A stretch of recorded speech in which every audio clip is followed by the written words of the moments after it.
Pernah nggak sih kamu merasa kalau hidup ini kok rumit banget ya? Atau lagi pusing mikirin keputusan penting, entah buat karir, bisnis kecil kamu, atau bahkan cuma milih mau makan apa nanti malam? Nggak usah khawatir. Hari ini, aku mau ngasih kamu cheat sheet rahasia yang bisa bikin kamu terlihat super cerdas dan strategis, bahkan di depan bos atau dosen paling killer sekalipun. Ini bukan video biasa.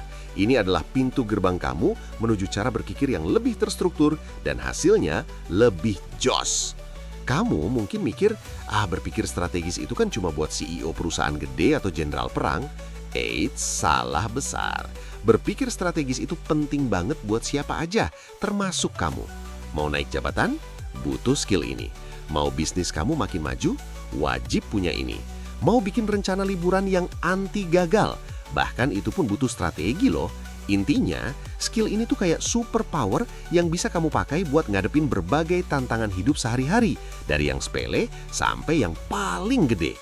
Nah, disinilah superhero kita muncul, kerangka kerja kombinasi super duper, yaitu kerangka kerja SWOT plus PESTEL. Aku tahu, kamu mungkin langsung mikir, SWOT? Itu mah udah sering dengar, bosen. Atau mungkin kamu cuma kenal SWOT aja. Jujur, aku juga dulu gitu. Aku kira SWOT aja udah paling canggih. Kayak jagoan film yang sendirian bisa beresin semua masalah. Ternyata ada sidekick yang bikin kekuatannya naik level berkali-kali lipat. Oke, kita mulai dari yang dasar tapi penting banget. SWOT. Ini adalah singkatan dari Strengths, Weaknesses, Opportunities, dan Threats. Ingat baik-baik, kekuatan dan kelemahan itu datangnya dari internal. Itu hal-hal yang ada di dalam kamu atau organisasi kamu yang bisa kamu kontrol. Misalnya, kamu punya skill public speaking yang bagus, atau kamu sering nunda-nunda kerjaan. Nah, kalau peluang dan ancaman, itu datangnya dari eksternal. Itu hal-hal di luar sana yang nggak bisa kamu kontrol langsung, tapi bisa kamu manfaatin atau kamu hindari. Contohnya, ada tren baru yang bikin produk kamu laku keras, atau tiba-tiba ada pesaing baru yang lebih murah. Jadi kuncinya adalah internal dan eksternal. Tapi seperti yang aku bilang tadi, SWOT aja kadang nggak cukup buat ngasih gambaran yang utuh. Kamu butuh upgrade, kamu butuh kacamata tambahan. Disinilah PESTEL datang sebagai sidekick yang super. PESTEL itu singkatan dari Political, Economic, Social, Technological, Legal, dan Environmental. Ini adalah kerangka kerja yang membantu kita menganalisis faktor-faktor eksternal secara lebih dalam dan sistematis.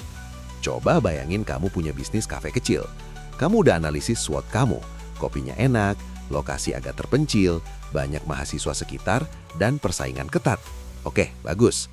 Tapi pernah nggak kamu mikir, gimana kalau pemerintah tiba-tiba naikin pajak buat usaha kuliner? Atau ada regulasi baru soal jam operasional? Gimana kalau daya beli mahasiswa lagi turun gara-gara inflasi? Atau ada tren diskon besar-besaran? Ada perubahan gaya hidup, misalnya makin banyak yang jadi vegan atau tren nongkrong online. Ada aplikasi pemesanan online baru yang lebih canggih, atau teknologi pembayaran nirsentuh yang makin populer. Ada undang-undang ketenaga kerjaan baru yang bikin kamu harus bayar karyawan lebih tinggi.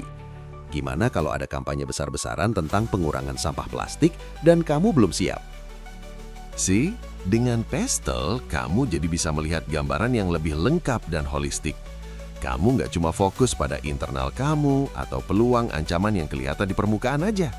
Kamu jadi bisa mengidentifikasi potensi resiko dan peluang yang tadinya nggak kepikiran sama sekali. Kombinasi SWOT plus PESTEL ini benar-benar kayak kamu punya teropong X-ray untuk melihat masa depan. Ini yang bikin kamu jadi nggak cuma reaktif, tapi proaktif dalam mengambil keputusan.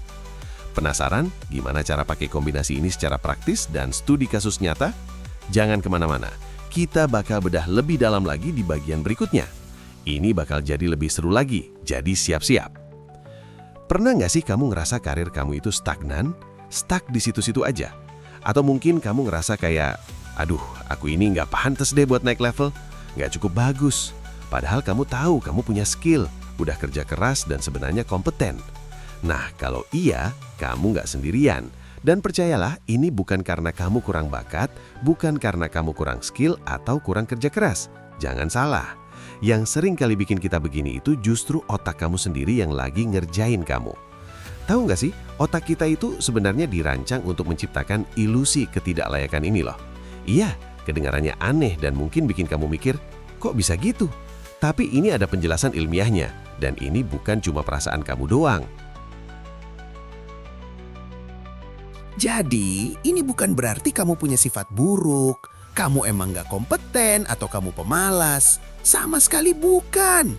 Ini lebih ke mekanisme pertahanan otak kamu yang entah kenapa kok jadi keliru, jadi salah sambung gitu. Dan kabar baiknya, kalau kita tahu polanya, kita bisa menghancurkan ilusi ini dan membangun kepercayaan diri kamu secara otomatis. Penasaran gimana caranya?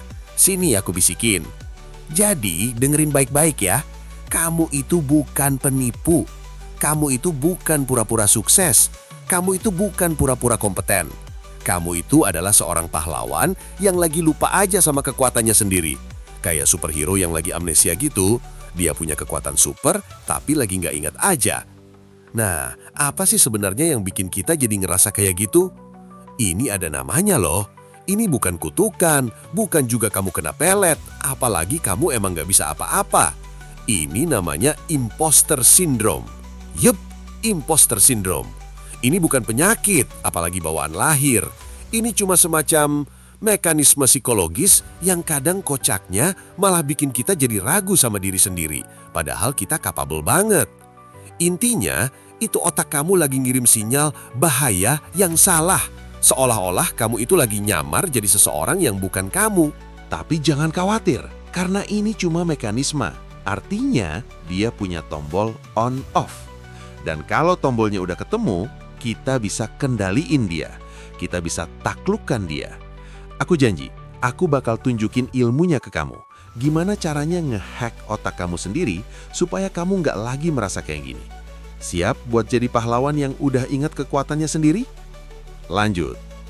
Justru sebaliknya, imposter syndrome ini adalah sinyal positif. Sinyal kalau kamu itu lagi berani melangkah, berani keluar dari zona nyaman yang itu-itu aja. Berani mencoba hal baru yang mungkin bikin kamu mikir, waduh, ini kok gede banget ya tantangannya. Nah, disitulah otak kita yang super jenius, tapi kadang juga sotoy ini mulai main drama. Otak kita suka bikin narasi-narasi perlindungan diri yang keliru, yang salah kaprah. Kamu dikasih tantangan, sama otak malah diinterpretasiin sebagai ancaman terhadap identitas kamu. Seolah-olah kalau kamu gagal, artinya kamu jadi bukan siapa-siapa atau nggak pantas. Padahal mah, itu bukan ancaman sama sekali. Itu adalah panggilan untuk kamu tumbuh, untuk kamu berkembang, untuk kamu jadi versi kamu yang lebih kuat dan lebih hebat lagi. Ini kayak undangan buat kamu naik level di game kehidupan. Otak kamu malah mikir, wah ini musuhnya gede banget, aku nggak bakal bisa. Padahal itu PR, bukan kiamat. Jadi filosofinya gini, hidup ini bukan tentang harus jadi sempurna di setiap langkah, atau harus langsung jago kayak dewa. Tapi tentang gimana kamu menerima setiap perjalanan, setiap proses, setiap jatuh bangunnya. Kamu itu pahlawan, ingat? Dan pahlawan sejati itu nggak langsung jago dari lahir.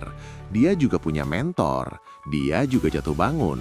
Pahlawan sejati itu terus belajar, terus beradaptasi, dan yang paling penting, dia merayakan setiap langkah kecil, setiap kemajuan sekecil apapun itu. Fokusnya itu bukan cuma di pencapaian akhir yang gemilang, yang ada trofinya di mana-mana. Jadi kalau kamu ngerasa nggak layak, ngerasa kok aku kayaknya cuma kebetulan ya di sini, ingat baik-baik. Perasaan ketidaklayakan itu cuma distorsi kognitif, cuma tipuan dari otak kamu yang lagi overprotective. Itu bukan realitas kamu yang sebenarnya. Realitas kamu adalah kamu capable, kamu berani, dan kamu lagi di jalur menuju pertumbuhan. Nah, kalau tadi kita udah paham akar masalahnya, sekarang saatnya beraksi. Aku punya 5 pola pikir yang perlu kamu hancurkan, dan kalau kamu berhasil, kepercayaan diri itu bakal muncul otomatis, kayak aplikasi yang auto-update gitu. Siap? Kita mulai dari yang pertama. Pola pikir pertama yang harus kamu tendang jauh-jauh adalah melawan perasaan.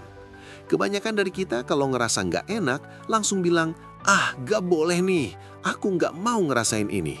Padahal perasaan itu kayak tamu, Makin kamu usir, makin dia nempel. Strateginya, akui dan beri nama. Pas rasa, kok aku di sini cuma kebetulan ya? Atau aku gak pantas nih muncul, jangan dilawan. Stop sebentar.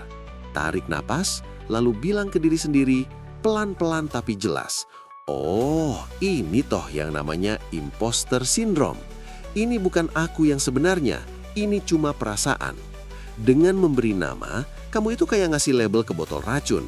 Kamu jadi tahu, oh ini racun, bukan minuman. Kamu langsung punya kendali. Perasaan itu jadi objek, bukan subjek yang menguasai kamu. Keren kan? Pola pikir kedua yang bikin kamu terjebak adalah fokus pada kekurangan. Otak kita itu kadang nyebelin, suka banget nyari-nyari yang kurang dari diri kita. Nah, sekarang kita akali otaknya. Strateginya, dokumentasikan kemenangan sekecil apapun. Aku saranin kamu bikin jurnal bukti keberhasilan. Setiap hari, mau itu pagi, siang, atau malam, luangkan waktu 5 menit aja. Tulis minimal 3 hal yang kamu lakukan dengan baik hari itu. Jangan mikir harus proyek besar. Contoh, aku berhasil bangun pagi hari ini tanpa snooze. Atau, aku berhasil menyelesaikan email yang numpuk. Atau, aku berhasil senyum ke orang yang aku nggak kenal. Kecil? Bisa jadi, tapi ini ngelatih otak kamu untuk melihat pola kompetensi. Jadi pas nanti imposter syndrome datang lagi, kamu bisa buka jurnal itu dan bilang, "Heh, lihat nih, aku udah ngelakuin banyak hal keren kok." Lanjut ke pola pikir ketiga yang perlu kamu bongkar. Menggabungkan fakta dan perasaan. Sering banget kan kamu mikir, aku nggak cukup baik, atau aku pasti bakal gagal. Nah, itu kan perasaan. Masalahnya, kita sering anggap perasaan itu sebagai fakta. Strateginya gampang, pisahkan fakta dari perasaan. Jadi setiap kali pikiran negatif kayak tadi muncul, stop. Ambil napas, lalu tanya ke diri kamu sendiri, oke, ini perasaan. Sekarang, apa bukti konkret dari pikiran ini? Apakah ini perasaan aja atau ini fakta yang bisa diverifikasi? Misalnya, kamu mikir, aku nggak bisa ngomong di depan umum. Buktinya apa? Apa kamu pernah presentasi dan semua orang kabur sambil teriak-teriak? Atau cuma karena kamu deg-degan doang? Percaya deh, seringnya itu cuma perasaan kok, bukan fakta yang bisa kamu pegang. Ini ngasih kekuatan buat kamu untuk memilih apa yang mau kamu percaya. Pola pikir keempat yang harus kamu singkirkan adalah menyembunyikan perasaan. Kita sering pikir, kalau aku ngaku ngerasa nggak pantas, nanti orang lain malah mikir aku beneran nggak pantas. Jadi kita simpen sendiri. Jangan. Strateginya, bicara terbuka. Cari 1 atau 2 orang yang kamu percaya banget. Bisa mentor kamu, sahabat kamu, atau bahkan rekan kerja yang kamu lihat dia bijaksana. Curhat tentang apa yang kamu rasain. Kamu akan terkejut banget. Ternyata banyak orang sukses, orang-orang hebat yang kamu idolakan juga mengalami imposter syndrome. Bahkan mungkin lebih parah dari kamu. Ini nggak cuma melegakan, tapi juga bikin kamu ngerasa nggak sendirian. Dan itu penting banget buat membangun kepercayaan diri. Dan pola pikir kelima yang paling penting untuk kamu buang adalah terobsesi hasil sempurna. Ini nih biang keroknya. Kita selalu mikir, kalau hasilnya nggak sempurna, berarti aku gagal. Salah besar. Strateginya, fokus pada proses, bukan cuma hasil. Jadi, setiap kali kamu melakukan sesuatu, ubah mindsetnya. Bukan aku harus berhasil sempurna, tapi aku mau belajar apa dari ini? Atau aku mau berkembang gimana setelah ini? Rayakan setiap usaha yang kamu lakukan, setiap kemajuan. Kamu berhasil coba hal baru, rayakan. Kamu gagal tapi belajar sesuatu, rayakan juga. Ini bukan cuma bikin kamu jadi lebih tangguh alias resilient, tapi juga membangun kepercayaan diri sejati. Kepercayaan diri yang datang dari proses, dari kemajuan, bukan cuma dari trofi atau pujian. Dan ini yang akan bertahan lama kamu. Jadi ingat ya, perjalanan membangun kepercayaan diri itu bukan kayak lomba lari sprint yang langsung finish. Ini maraton, proses panjang yang seru, penuh pembelajaran dan kadang bikin kamu ngakak sendiri pas inget gimana dulu kamu mikir. Tapi yang jelas hasilnya bakalan worth it banget. Nah, 5 pola pikir yang kita bahas tadi itu baru fondasinya. baru strategi awal kamu buat ngegulingin mindset lama kamu. Kalau kamu mau melengkapi strategi ini, kalau kamu penasaran banget pengen nge-spill tuntas cetak biru mentalnya orang-orang yang udah secara otomatis memancarkan keyakinan diri, yang kayaknya nggak pernah punya momen, duh, aku bisa nggak ya? Mereka punya rahasia. Aku punya sesuatu yang spesial buat kamu. Jangan lewatkan video aku selanjutnya yang judulnya Terbongkar, Cetak Biru Otak Miliarder, Bukan Kebiasaan, Ini Kode Rahasia Percaya Diri dan Produktif. Di situ, kita bakal bongkar habis apa sih yang bikin otaknya mereka bekerja beda, gimana mereka bisa sebegitu percaya dirinya tanpa ragu. Ini bukan cuma tentang kebiasaan, tapi kode rahasia yang bisa kamu pakai juga. Klik aja link di deskripsi atau tungguin video berikutnya ya. Aku udah gak sabar pengen sharing ini sama kamu.